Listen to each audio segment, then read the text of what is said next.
अगर गुरुवार का प्रदोष पड़ जाए, कौन से वार का? गुरुवार का प्रदोष पड़ जाए, बृहस्पतिवार का यदि प्रदोष पड़ जाए, तो प्रदोष के दिन प्रदोष काल में, प्रदोष के दिन प्रदोष काल में शिवालय में जाएं, शंकर के मंदिर में जाएं, एक ही दिए के अंदर एक फूल बाती, कैसी बाती है? फूल बाती, और उसी दिए के अंदर एक लंबी बाती, दो बाती। कौन सी बाती हैं? जम के बोलो जरा। एक फूल बाती, एक लंबी बाती, दो बाती। एक ही दिए के अंदर फूल बाती, लंबी बाती दोनों रख लें। थोड़ा सा घृत की बातियां, तेल की बाती नहीं, घी की बाती रखें, और दोनों बातियां उसमें रखकर 3 बेलपत्र भगवान शंकर के मंदिर में लेकर जाएं। दिए को भी प्रज्वलित नहीं करना है। पहली बेलपत्र नंदीश्वर की जो ऊपर का भाग होता है, जिसको हम शिव तत्व भाग कहते हैं, नंदी के पीठ पर एक भाग होता है जिसको शिव तत्व भाग कहा जाता है, वो नंदी की पीठ पर जो भाग है वहां पर एक बेलपत्र समर्पित करें। दूसरा बेलपत्र आप जो माता पार्वती जी का, जैसे ये शिवलिंग है और ये गोल भाग है, ये माता पार्वती जी का हस्तकमल है, तो माता पार्वती जी का जो हस्तकमल है, इस हस्तकमल पर कहीं पर भी एक बेलपत्र आप समर्पित कर दें। और तीसरे नंबर की जो बेलपत्र है वो भगवान शंकर पर समर्पित कर दें। जो दिया आप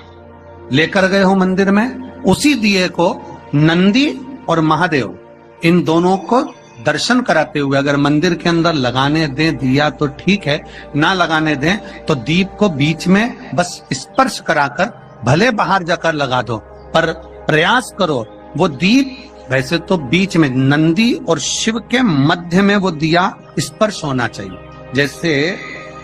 ये नंदी है और ये शिव है, तो इसके मध्य में दीप स्पर्श कर ले, भले उसको जलाने ना दें, पर स्पर्श मात्र कर कर अगर आपने एकांत में कहीं पर भी ले जाकर लगा दिया, उस दीप को जला दिया,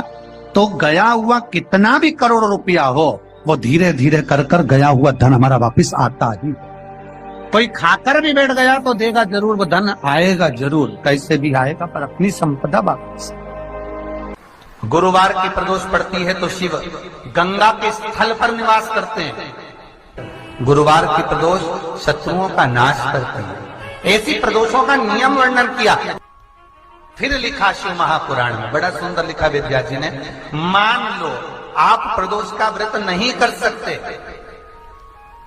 आप अगर व्रत नहीं कर सकते तो प्रदोष के दिन, प्रदोष काल में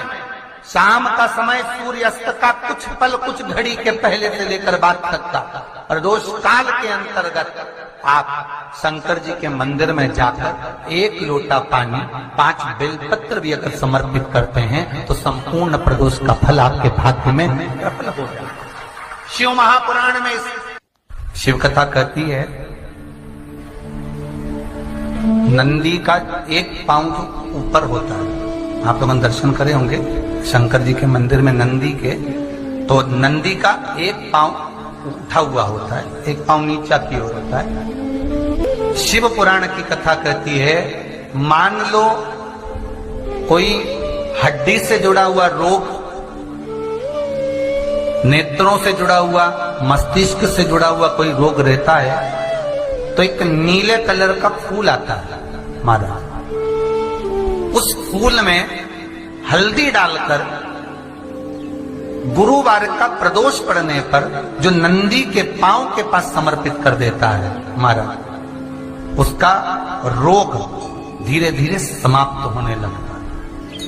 लिंग पुराण कहती है कि नंदीश्वर भगवान के सामने जो पुष्प समर्पित करा जाता है उसको, ये तो लिखा था स्कंद पुराण और शिव पुराण।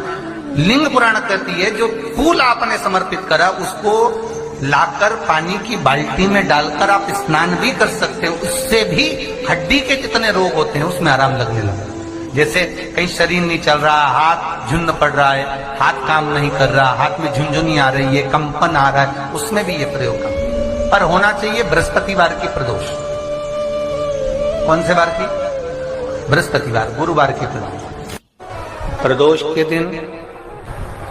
यदि आपको कहीं से शमी पत्र मिल जाए प्रदोष के दिन यदि कहीं से आपको शमी पत्र मिल जाए और प्रदोष काल में, प्रदोष का जो समय होता है, शाम का जो समय होता है प्रदोष काल, 4 प्रदोष 5 प्रदोष आप कर देखिएगा कि आपका कोई काम है, कोई नौकरी के लिए आप अप्लाई कर रहे हैं, कोई समस्या बड़ी विकट आ गई है, कोई तकलीफ विकट आ गई है, कोई समस्या विकट आ गई है, प्रदोष के प्रदोष काल में अगर एक शमी पत्र भी आप घर के शिवलिंग को, अब ये करने के लिए आपको मंदिर पे शिवलिंग नहीं जाना, अपने घर में जो शिवलिंग, चाहे वो स्फटिक का हो, पारद का हो, कंकर शंकर का हो, लकड़ी का हो, जो शिवलिंग तुम्हारे घर में, कांच का हो, चाहे वो नर्मदा के कंकर का हो, नर्मदेश्वर हो, पाषाण का हो,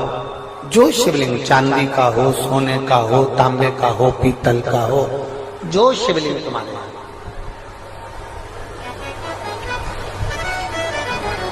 एक शमी पत्र यदि आप भगवान शंकर के शिवलिंग पर समर्पित कर रहे हो और उस शमी पत्र को उठाकर रात्रि को 9:15 की जो एक मुहूर्त होता है, एक समय होता है, जिस समय पर हम अपने मन की बात भगवान शंकर को कहते हैं,